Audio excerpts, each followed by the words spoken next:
Pensions is the obvious target. Some people are fearing that the tax-free lump sum, the maximum tax-free lump sum, which is around 265,000 today, it's been limited to what was 25% of the old lifetime allowance.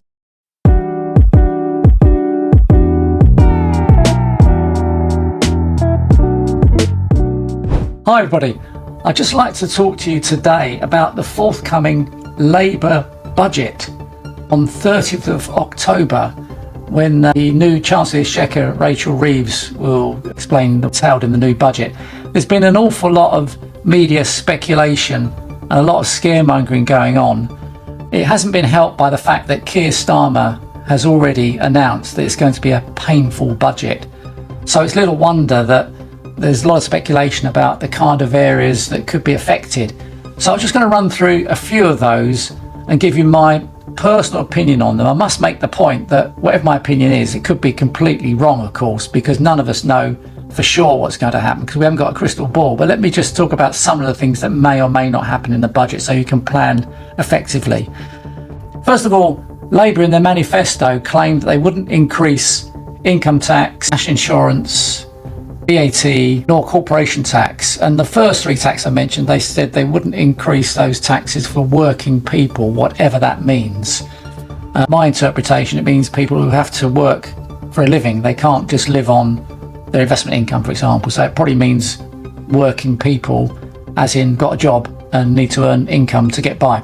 By the way, I don't totally agree that that's going to happen, because what's going to happen instead, almost certainly, is that taxes will need to be raised. They would have had to be raised under a Conservative government anyway, because there's a huge amount of debt built up since the pandemic. So whichever government's in power, they've got to put taxes up. So this isn't party political, what I'm talking about today. It's just reality. So if you can't put up taxes in those areas, how can you raise taxes? Well, what it means is what's left that they could attack. And clearly they're going to make some measures to increase taxes on inheritance. So inheritance tax, capital gains tax. What else could they affect? They could hit pensions. There's no reason why they couldn't increase council tax, because council tax is based on very old valuations. So valuations of properties could be increased, therefore increasing council tax, although that is a local government tax.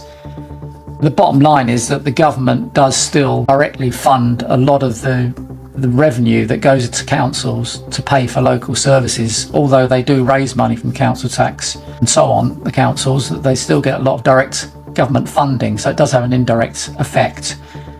So what do I think may or may not happen? These are the kind of speculations that have come up. So for example, there are fears that capital gains tax could increase quite a lot, and the latest announcement was that it was feared that capital gains tax could rise to 39%, for example.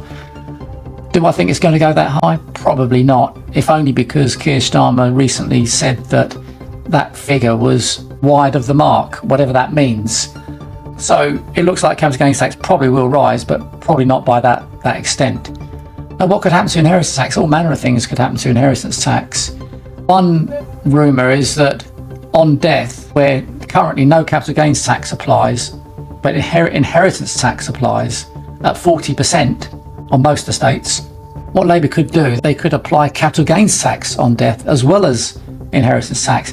Now this would set a very dangerous precedent, because up till now it's been understood that you can't apply two taxes to the same tax point, the same tax incident, should we say. So if you die, you shouldn't pay capital gains tax and inheritance tax, you should just pay one tax or the other.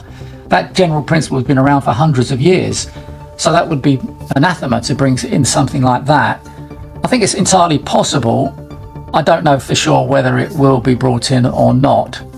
Probably not is my guess, but it really is a guess because, as I say, none of us got a crystal ball. What else could they hit? Pensions is the obvious target. Some people are fearing that the tax-free lump sum, the maximum tax-free lump sum, which is around 265,000 today, it's been limited to what was 25% of the old lifetime allowance, which was abolished by the last government.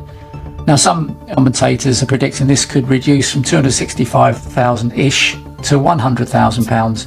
I think it could well be reduced. I doubt it would be as low as 100,000, but we'll know on the 30th of October when Rachel Reeves delivers the budget speech. What else could be affected? There is a rumour going around that buy-to-let landlords could be hit if Labour were to introduce national insurance to rental profits, which again would be a very undesirable precedent, because national insurance has only ever been applied to what's called earned income.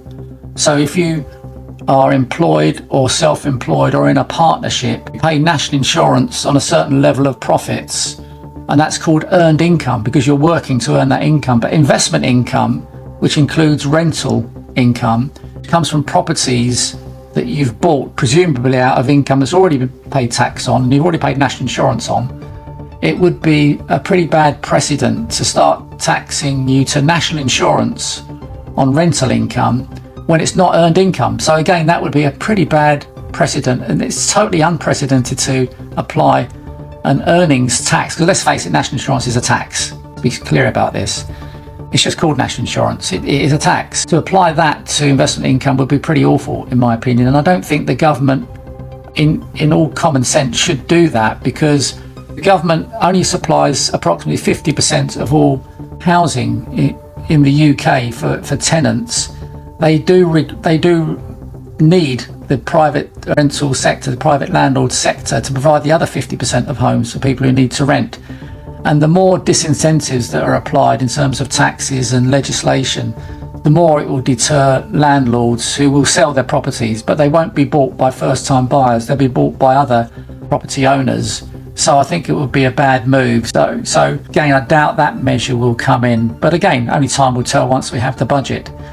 Rachel Reeves just announced yesterday alone that this budget is going to raise £40 billion and it will be funded in a number of ways, the chief ones of which would be tax increases and reductions in public expenditure. But in my experience, governments rarely reduce public expenditure. What they tend to do is borrow again and again and again, and the debt of the country is pretty huge at the moment. It's around 100% of GDP. This kind of level of borrowing only normally happens when there's a war going on, like the First World War, the Second World War. Well, we've managed to do this in peacetime, which is quite remarkable. And of course, a lot of the blame goes on the last government. As I said, this isn't party political. So I do think it will be a difficult budget. I do think it's a tax-raising budget. My overall view is that most of these rumours are just pure speculation, and I think the government has deliberately leaked lots of bad news to judge public opinion. And unfortunately for this government, they normally go through honeymoon periods for the first months of government. This is the first government I've ever seen where they're extremely unpopular. They had a 20% lead before the last election. Now they're level pegging with the Conservatives, which is quite some going when you consider how bad the Conservatives were for the last 14 years. So I think if they're concerned about public opinion, the measures they bring in the budget, whilst tax raising, won't be as bad as we're all suspecting. There are other things I could have mentioned, but I'm not to cover every single possible tax that could rise. So I hope that you found that helpful, and do share the video with friends, and do follow the links below. Thanks for your time. Have a great day.